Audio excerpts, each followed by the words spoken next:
the mausoleum of Itmad-ud-Daula, father of the Mughal Empress of India. Noor Jahan, in all her sophistication, has just built simply one of the most exquisite buildings in the history of Indian architecture. This marvel in white was Noor Jahan's tribute to her parents, a building that would inspire the designers of the Taj Mahal.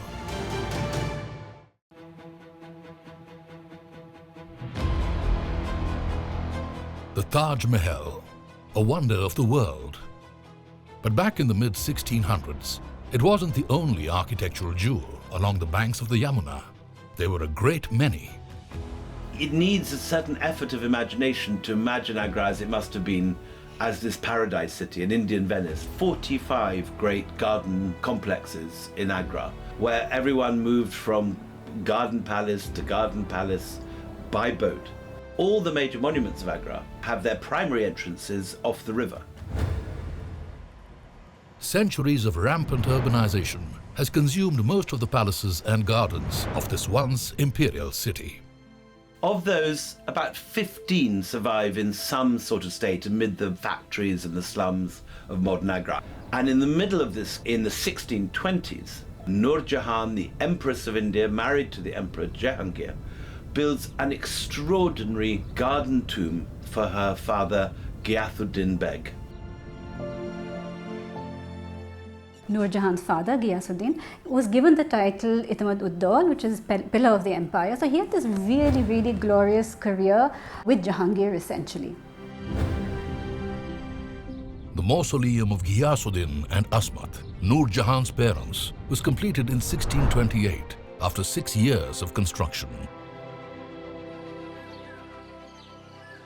The walled garden is divided into quadrants with water channels in the Persian char bagh style. The complex has 4 impressive gateways.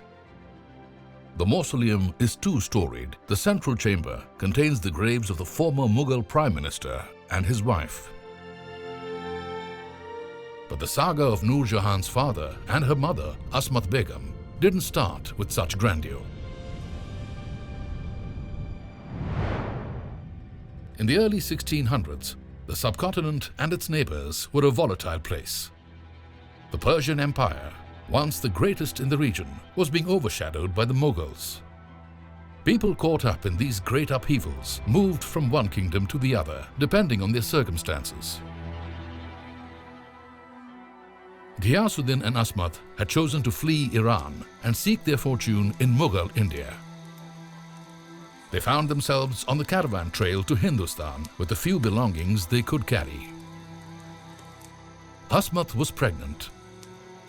They could have hardly imagined that the child they would name Meher-u-Nisa would one day become Noor Jahan, light of the world, Empress of Hindustan.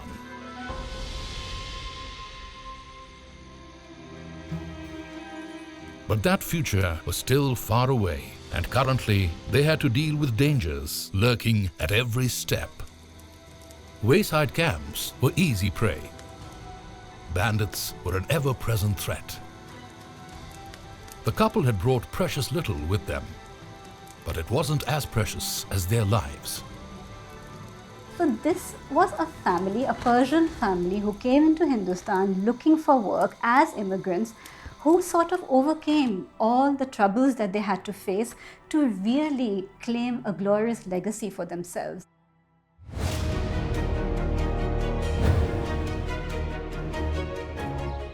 Itmad-ud-Daula's tomb is nicknamed the Baby Taj, an unfair title.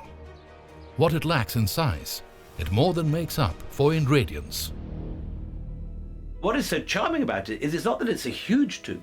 Itmad-ud-Daula's is built on a tiny scale and is completely perfect. I think it's a very feminine tomb. There is a great elegance and subtlety in the tomb. Noor Jahan, in all her sophistication, has just built simply one of the most exquisite buildings in the history of Indian architecture. In many ways, the tomb is a monument to Noor Jahan's success. And like most success stories about women of her time, it comes with mistaken assumptions about her rise to power. So the idea we have of this extremely young, beautiful young woman, and Jahangir is in sexual thrall to this young woman, is absolutely untrue. She was, for the times, middle-aged. 30 was an age in which you were pretty much done and dusted with things like marriage and romance, certainly. It was not a case of Jahangir running off to the harem just to be with Noor Jahan, to have a sexual liaison with her. By then, she was also a widow with a young daughter. Contrary to the stereotype, her only asset was her intellect. Noor Jahan may not have been the mother to the future Shah Jahan, but had become Jahangir's favorite queen. Jahangir fell in love with this woman, this complicated, educated, erudite woman. And she became almost a partner of Jahangir's.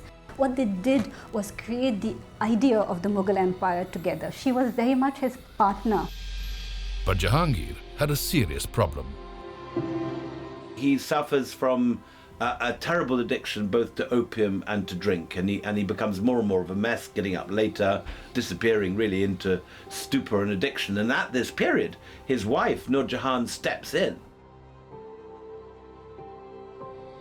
Aided by her father and mother, she acted as de facto ruler, even issuing state orders.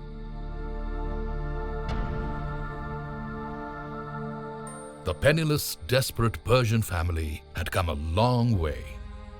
Her mother, Asmat Begum, died in 1621. Only months later, her loving father, the Itmad-ud-Daula Ghiyasuddin Beg, would also pass away. Using her own personal funds, Noor Jahan began construction of the mausoleum soon after. She was to create one of India's finest architectural marvels.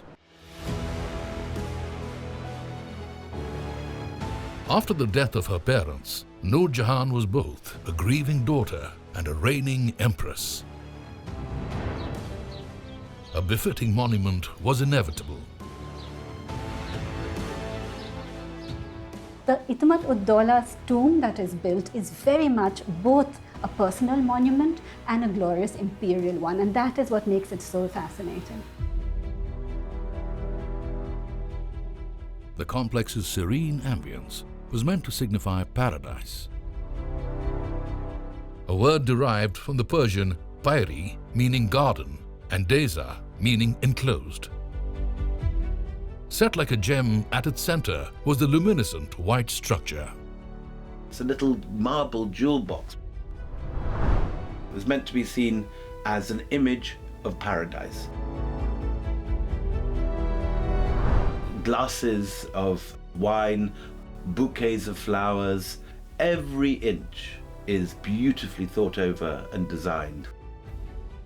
The mausoleum covers about 240 square feet and is built on a base of about 540 square feet. Each corner has octagonal towers, 43 feet tall. Recently replanted Mughal favorites recreate the paradise gardens of 400 years ago. The building itself was unique in its choice of color. She built it in entirely white marble, which was very rare. Until then, red sandstone was the imperial color. But she used only white marble, which was so expensive, and later on Shah Jahan will see this and build the Taj. At least that's what I think. Was this the artistic inspiration for the Taj? Noor Jahan's building was completed 4 years before construction of the Taj even started. And the tomb's white marble with inlaid stone called Pietra Dura is almost identical. This is the first example of a Mughal tomb faced in white marble with so much stone inlay as decoration. Was Noor Jahan the trend setter? These answers have been lost to time. The inside chambers are small and intimate and designed to use ambient light to dramatic effect. Now we know the Mughals were very fascinated by the concept of light, of divine kingship being associated with luminescence. So you see these jalis all around in the direction of the sun, so that the tomb and the inside chambers are just always bathed in this golden light, and you can see all this mosaic work like a jewelry box. The light illuminates the graves of several of the Queen's relatives in the side chambers of the tomb. But what became of her, Noor Jahan, the light of the world? Considering she was once the most powerful woman of Hindustan, the only woman of the Mughals who was considered a co-sovereign, she got embroiled in succession politics when Jahangir was ill and dying. So when eventually Mirza Khurram became Shah Jahan, there was no question of Noor Jahan staying in Agra anymore. Noor Jahan went from being the Empress of Hindustan to a woman forgotten. She died at the age of 68, 17 years after Jahangir, and was buried in Lahore next to her husband. 4 centuries later, Noor Jahan's legacy lives on.